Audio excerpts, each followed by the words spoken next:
And here we are at Flexr6 Media for Global Fitness Radio, and all the way from sunny California, Dr. Peter Cichonski. How you doing, Peter? Hi, Ken. How you doing? I'm doing great. How about yourself? I'm doing really, really well, yes. Sort of freezing here still, but that's okay. We're used to that here in winter. Well, I understand you were in a sunny, warm place just within the last week, weren't you? I was in Bengaluru in India. Which is that how they pronounce it? Bengaluru? They do. It's had several name changes over the years, and that's how it's pronounced now, yeah. So it's in the south. It's central South India. Now, being summer over there, I was thinking it was going to be 40 degrees, 110 Fahrenheit, right, and 100% humidity. But it never got over 85. So nice. It was pleasant. It was really pleasant. Yeah, it was great. Nice. And you were out there competing in the Asian Pacific bodybuilding championships, if I am saying that correctly. Yeah, it was. It was the INBA, Asia Pacific International Championships. So it wasn't a pro event; it was just an amateur event. But it was the first time that INBA India had run an international event, and they did a fantastic job. It was amazing. Oh, that's great. I had read somewhere where there were about 159 competitors total. Does that sound about right? Yeah, there was. I think that might have been the entrance, but okay. Yeah, a lot of people double up and do two categories, but there was at least 100 individuals, and it could have been 159. It was a lot. Like some of the categories had, I think the open men's physique may have had something like 18 or 20 in it. It was crazy. Wow. Yeah, it was big. Wow. Yeah, it was a big show. Wow. It was really good. Wow, that's great. That's great. Now, were there, of course, you were there from Australia. Yep. Were there some other attendees from other parts of the globe, mostly India? What was the makeup? I would say 99% was India. There was one, okay. I think it was a girl, was there from Nepal. Wow. There was a couple of guys, I think, from Taiwan. And nice. And there was a girl there from the UAE, from Dubai. So, yeah. And that's the ones I knew of, but there may have been some more internationals. But yeah, it was great. Very good, very good. So was it a pretty good mix of males and females as far as the categories? It was heavily male dominant, which I think is how it is there. But the female, competitor numbers are increasing. So out of all those competitors, there was probably 8 women in the whole show. Okay. The rest were guys. And yeah. Got it. So it was pretty male dominant. Yeah. Okay. Very, very good. And so, it wasn't that long ago, just last month, that you were in Europe, in Greece, competing in the World Championships, INBA, PNBA, and Asia Pacific now. And so, what's on the horizon?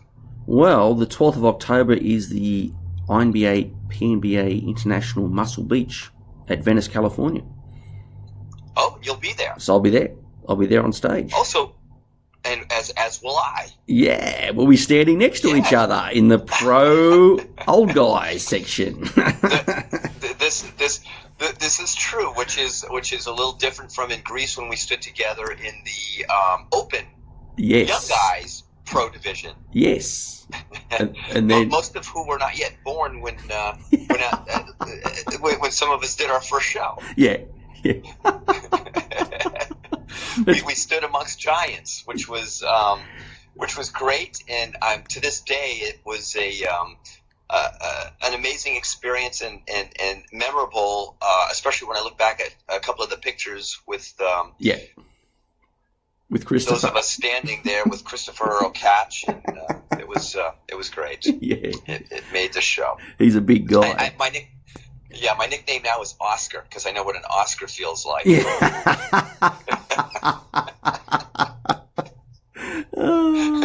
Actually, one thing interesting, Peter, about just a little bit of a side issue there at the Asia Pacific International Championships, they had classic physique, which is what I did because it was an amateur show, so I couldn't do bodybuilding, so I just did the classic physique or classic bodybuilding. Oh, gotcha.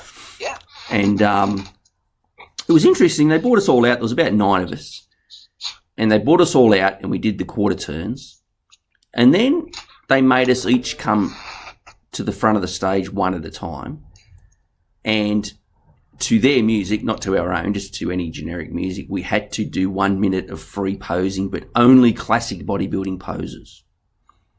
Oh, no kidding. Yeah, so if you did regular bodybuilding poses, they frowned upon you. Wow. So did you know this ahead of time, or I guess you didn't? I did, actually, because the day before, they had a kind of a pre-judging qualifier for the Indian athletes. So pretty much what they wanted to see was whether they were eligible or worthy to turn up the next day for the real competition, if that makes sense. Wow. No kidding. Yeah, it was interesting. And they were all really good, so they all turned up the next day. But I got a bit of an insight the day before when they were having the classic bodybuilding trial. I had a bit of an insight into what was going to happen. So I feverishly raced home that night and practiced my classic bodybuilding poses. At which time you made your debut in classic physique? Yeah, well, I've done it many times before, but it was just at the amateur levels. So so you have done classic before? Yeah, tons of times. Yeah. I actually did open classic physique at Olympia last year. Did you really? Yeah, because you guys did the Masters.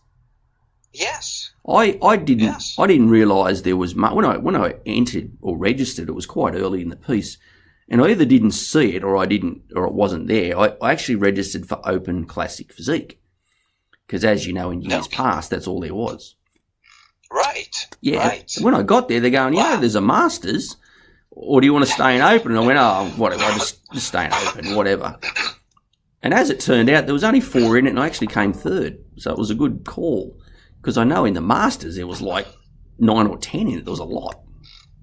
Yeah. Wow. Yeah. Well, there you go. So that was there you go. Pretty bizarre. Yeah.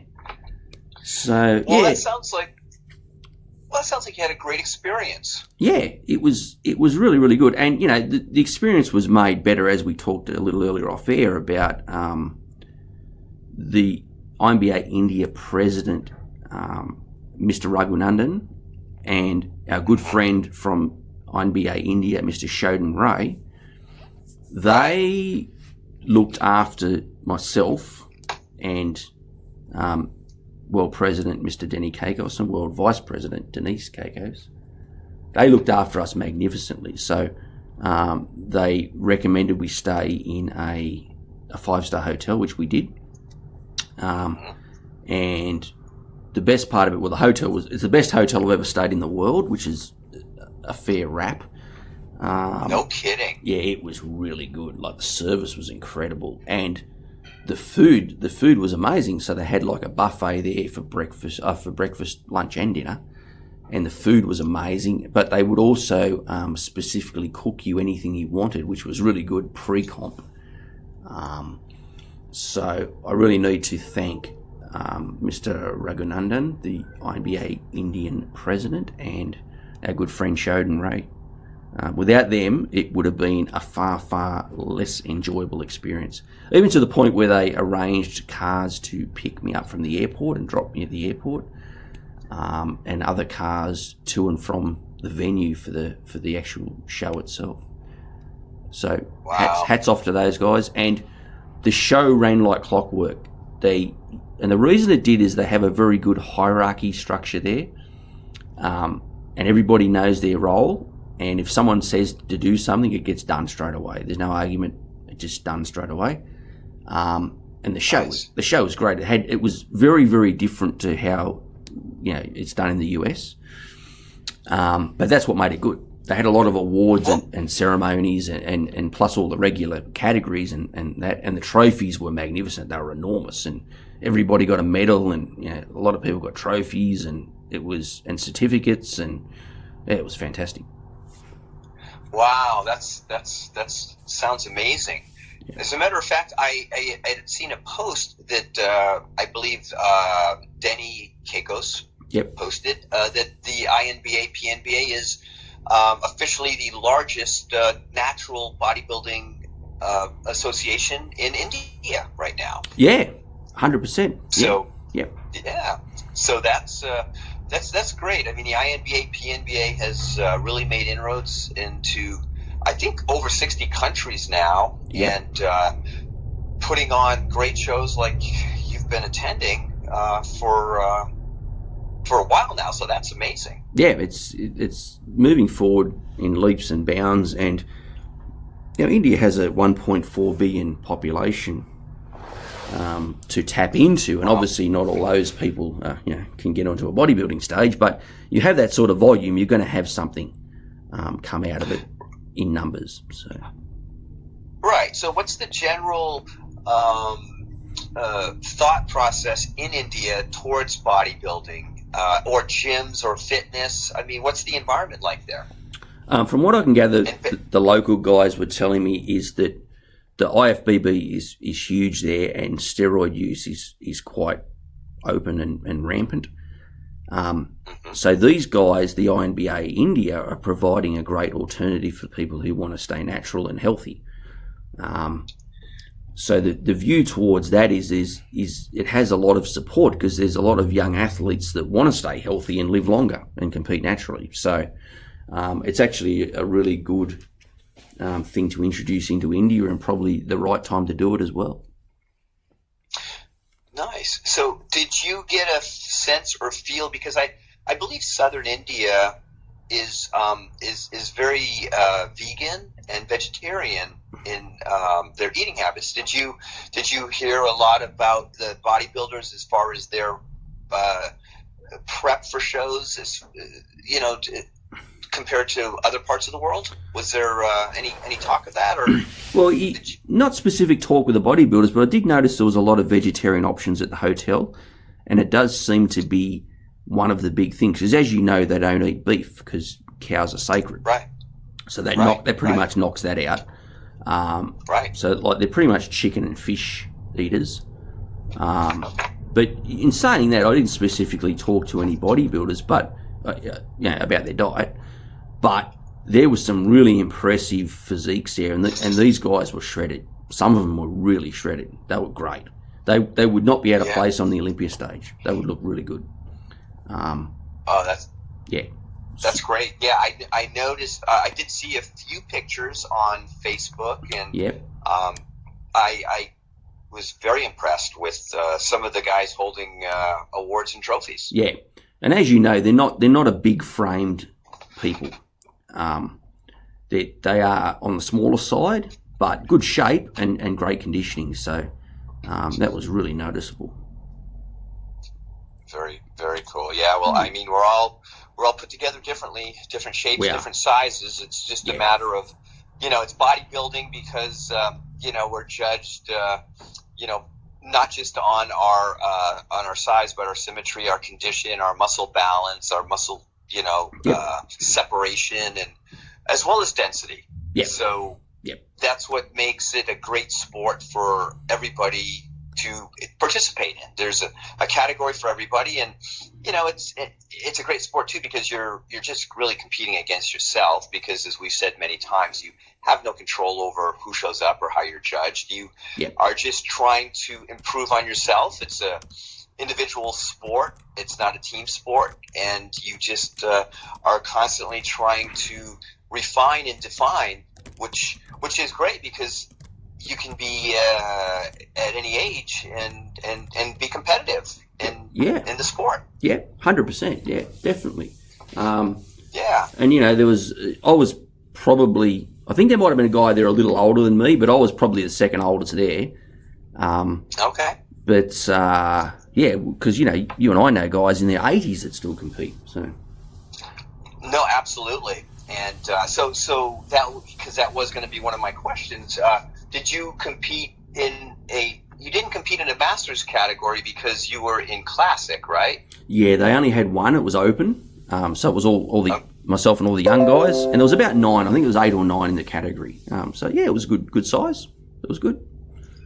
Nice. How did you make out? I ended up coming 5th, so that was okay. About halfway there. So yeah, good for you. That was okay. Yeah. I was a little surprised with that, and I put that down to the posing part.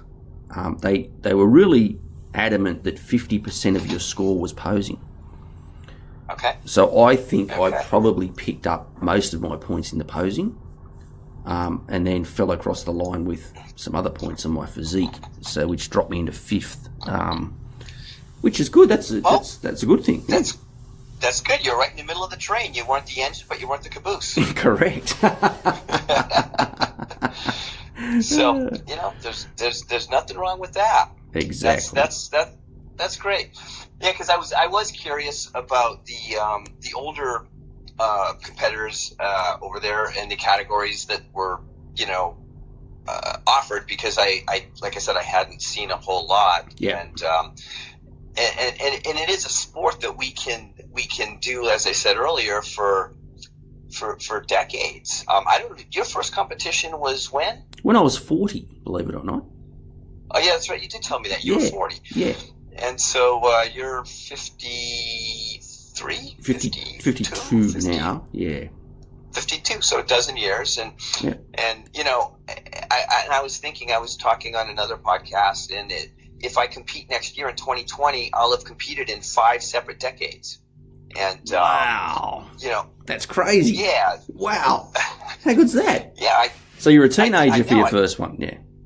I was 19. I did my first competition in 1981. So I competed all through the 80s, yep, the 90s, the 2000s, the 2010s. Right now, it's 4 decades. And 2020 next year would be the 5th decade. Wow. If I am I don't have any plans not to, but that's my anticipation, to be part of 5 decades of being on stage, and and I've been talking to a number of people lately, and we've been people are always asking me, what is it that motivates you to compete, or why have you been competing for so long? Yeah.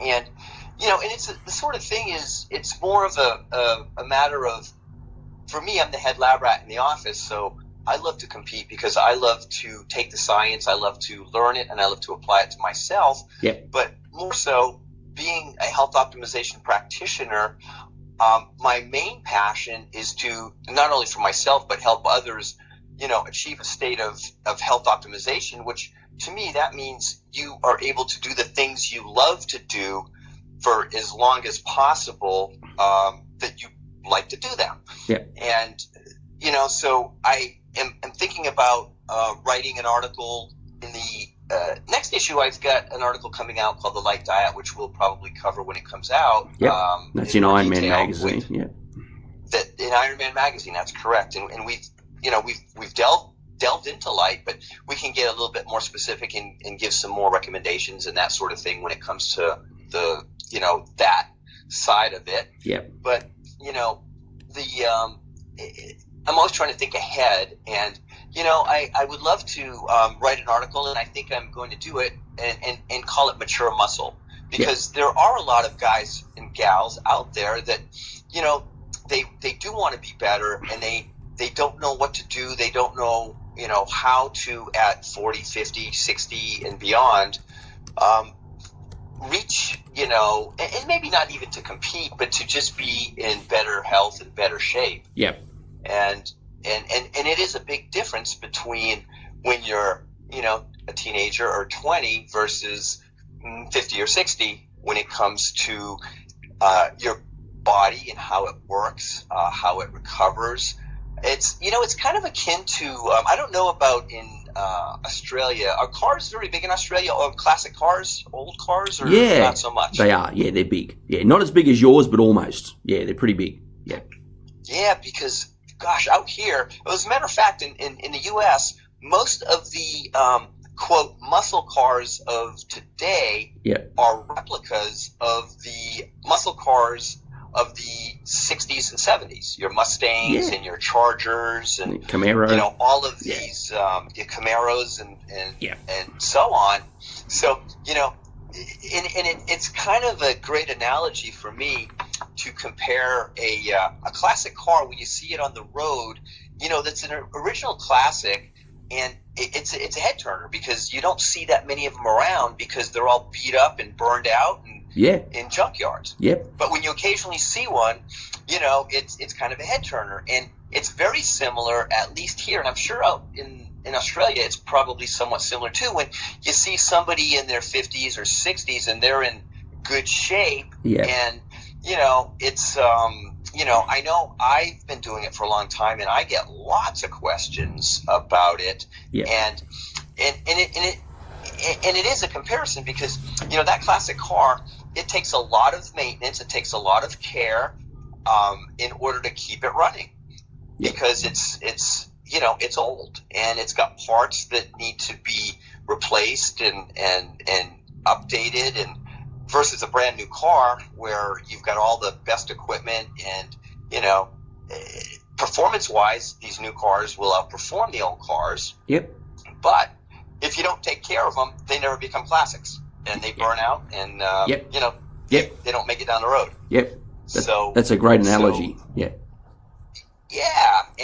And so the mature muscle and the way that you do create that physique, that health status, it's kind of like another analogy would be the tortoise and the hare. It's a journey of, that's not who really makes it to the finish line first, but it's the one who keeps on going and understands how to get to the finish line. So that is another way to look at it, and that's where the science and the all of the latest research that is out there that we didn't have back in the day, because I know 40 years ago when I started working out and competing, there were not competitors that were in a masters. The masters division back then was a 35 and over. And that division could not even compete in the open division and be competitive. And now, as we all see, you can be 50 or older and be in an open division, and actually, because of doing it naturally and not using the artificial gear, I guess you could say, that gets you there very fast, you take it and you make your muscle more mature over time, and you succeed in that journey if you do it in that manner. If you try to take shortcuts and you try to overdo it both physically in the gym by trying to train like a 20-year-old, that's going to take you down too. So I had a great conversation today with another older gentleman, 50. We're about the same age, 56, 57 years old, and he was telling me today he had trained 4 days in a row. And I'm not sure if you know what German volume training is. I do. Have you heard of it? Yes. Yeah. It's pretty brutal. It's It's basically 10 sets of 10 reps with 60% of your 1 rep max, and with a 60-second rest. Yeah, that's harsh. And it's harsh. It's very effective, but when you do it, you can only do those 10 reps, 10 sets of 10 reps, and for that body part, and then if you want as an option, you can do one other exercise for that body part, but only maybe 3 sets of the second exercise. And this gentleman, he was, and you don't do this 2 days in a row. This was his 4th day in a row doing German volume training. And I came in halfway through his routine today, and I thought he was going to pass out. I wasn't sure. And I got to talking to him, and that's when he told me it was his 4th day, and it was killing him. Wow. And that's what made me think about the conversation about recovery and doing doing things in a manner to stay, and he's in great shape. Yeah. So to be able to stay in that realm of continuing to progress beyond where he's at, you can do that, but you've got to not only train hard, but train very smart. Yeah. And, yeah. you know, exactly. Otherwise, it's the going back to the article that is in the current issue of Iron Man that I did about the cumulative injury cycle. Yeah. You know, all of these things ramp up. All of the things, you know, I told him, I said, the dose makes the toxin. Too little of a good thing is probably not good. Yeah. And too much of a good thing is definitely not good. Yeah. Yeah. So it's a matter of finding that line. And those of us that I would consider mature athletes in that in that camp. Yep.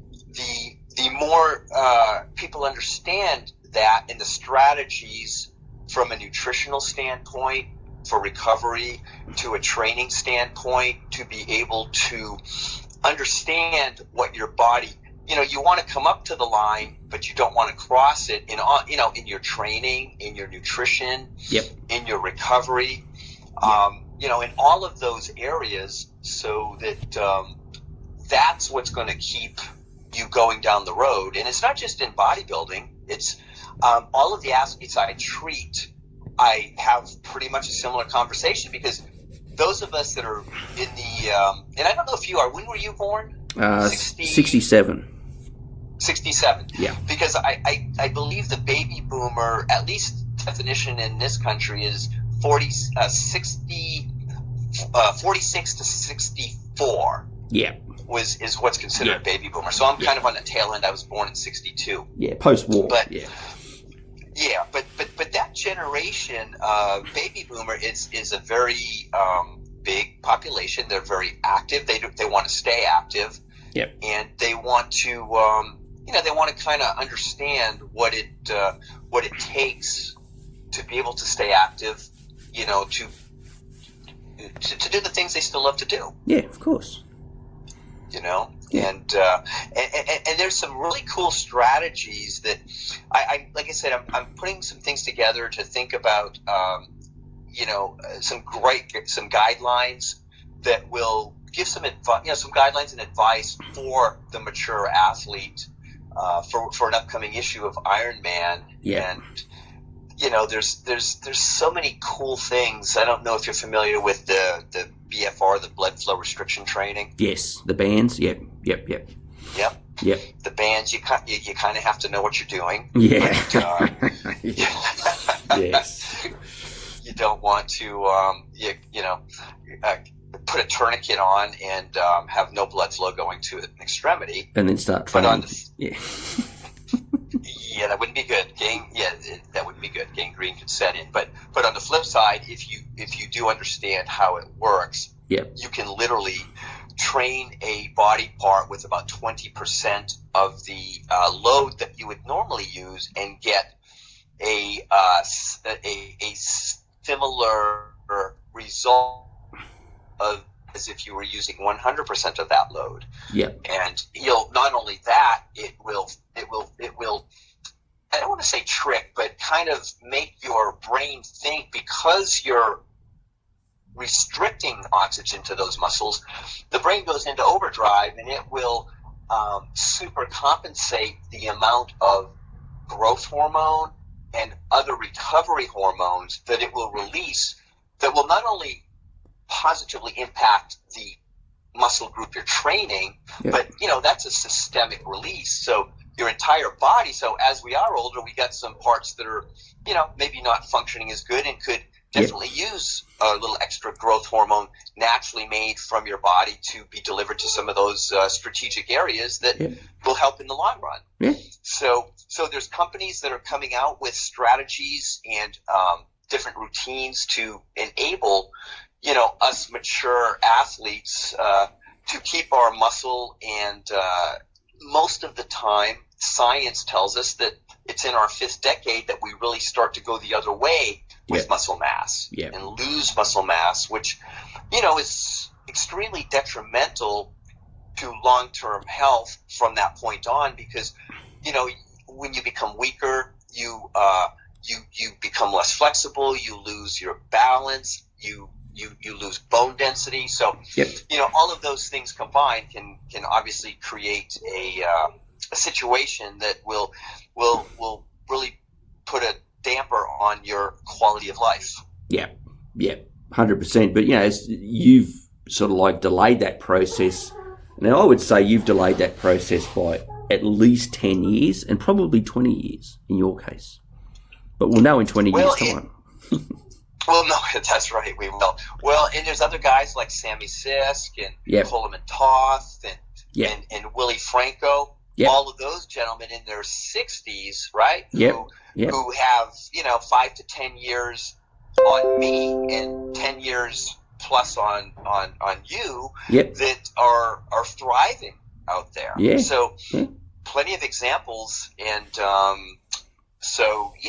keep kind of posted. We'll get into some of those strategies as we move forward to maybe have some information for those baby boomers that are accumulating in numbers and want to go the extra mile. Yeah, for sure. We could talk about that in depth probably next week. That'd be great. Yeah, maybe we'll start there. We'll start some strategies and go into a little bit more detail about some of the things that we talked about. And good. Well, I'm glad you filled us in on your experience in India, and I will absolutely. We'll be talking, but I will look forward to your coming to the States in October, and I'm assuming you'll be doing the Universe in the Olympia as well? Yeah, booked in for that one, so I'll be there. That'll be exciting. And so 3 times we'll be standing on stage next to each other within a month. Wow. That's going to be some sort of a record, because I know Desiree and Kaylin have been trying to keep score of our competitions, and so we will we'll have to add to the numbers. Yeah, definitely. It's going to be an exciting month. Great. Excellent. Well, that sounds great, Ken. I appreciate the opportunity to speak with you, and always a pleasure. Yeah, always informative, and it's great having you on the program. And thank you once again, and we will chat next week. That sounds like a plan, Ken. Have yourself a wonderful week, okay? You too, Peter. Take care. All right. Bye-bye. Bye.